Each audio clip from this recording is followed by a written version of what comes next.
हिंदू परंपराओं में ऋषि मुनियों का उच्च स्थान होता है। पुरातन काल में कई महान ऋषि हुए, इनमें से एक थे ऋषि अगस्त्य। कहते हैं कि उन्होंने एक बार समंदर का सारा पानी पी लिया था। उनमें इतनी ताकत थी कि विंध्याचल पर्वत को झुका लिया था। उन्होंने श्रीराम को ऐसा मंत्र दिया जिससे रावण का वध करने में मदद मिली।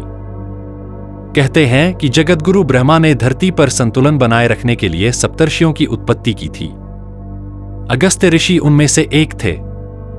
हालांकि कुछ कथाओं में कहा गया है कि अगस्त्य ऋषि का जन्म अगस्त्य कुंड में हुआ था। उनका अधिकतर जीवन दक्षिण भारत के क्षेत्र में बीता, इसलिए दक्षिण भारत के ग्रंथों में उनकी महिमा का बखान मिलता है। उनकी शादी विदर्भ देश की राजकुमारी लोपमुद्रा से हुआ था। लोपमुद्रा भी बहुत ज्ञानी महिला थीं। अगस्त्य ऋषि को राजा दशरथ का गुरु माना जाता है। यह भी कहा जाता है कि ऋग्वेद में कई मंत्रों की रचना अगस्त्य ऋषि ने की थी। पौराणिक मान्यताओं के अनुसार एक बार देवताओं और राक्षसों के बीच भयंकर युद्ध हुआ। देवताओं ने वृतासुर नाम के प्रमुख राक्षस का वध कर दिया। इससे भयभीत होकर राक्षस इधर उधर छिपने लगे। कुछ राक्षस समंदर में जाकर छिप गए। वे अंधेरे में बाहर निकलते और ऋषि मुनियों, देवताओं एवं अन्य महान पुरुषों का वध करके वापस समंदर में छिप जाते। इससे परेशान होकर सभी देवता विष्णु जी के पास पहुंचे। विष्णु ने कहा कि इसका एक ही उपाय है, अगर सारा समुद्र सूख जाए तो राक्षस बाहर आ जाएंगे। इस काम में सिर्फ एक ही महापुरुष मदद कर सकते हैं, वो हैं अगस्त्य ऋषि।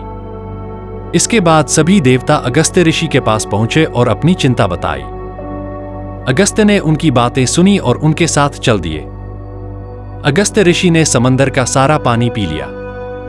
फिर छिपे हुए राक्षस नजर आ गए और देवताओं ने उनका वध कर दिया। जब समंदर पूरा सूख गया तो देवताओं ने अगस्त्य ऋषि से पानी वापस भरने की अपील की, मगर अगस्त्य ने उनके सामने हाथ जोड़ लिए और कहा कि यह उनके बस का नहीं है। धरती पर अकाल का संकट आ गया। सभी देवी देवता वहां ब्रह्मा जी के पास पहुंच गए। ब्रह्मा ने कहा कि जब भागीरथ धरती पर स्वर्ग से गंगा लाने की कोशिश करेंगे तब समुद्र फिर पानी से भर जाएगा। अगस्त्य ऋषि से जुड़ी एक और कथा है। कहते हैं कि एक बार भारत के मध्य में बसे विंध्य पर्वत को मेरु पर्वत से जलन हो गई। वह मेरु पर्वत जितना बड़ा बनना चाहता था। विंध्य पर्वत ने खुद को इतना ऊंचा उठा लिया कि वो आसमान तक जा पहुंचा।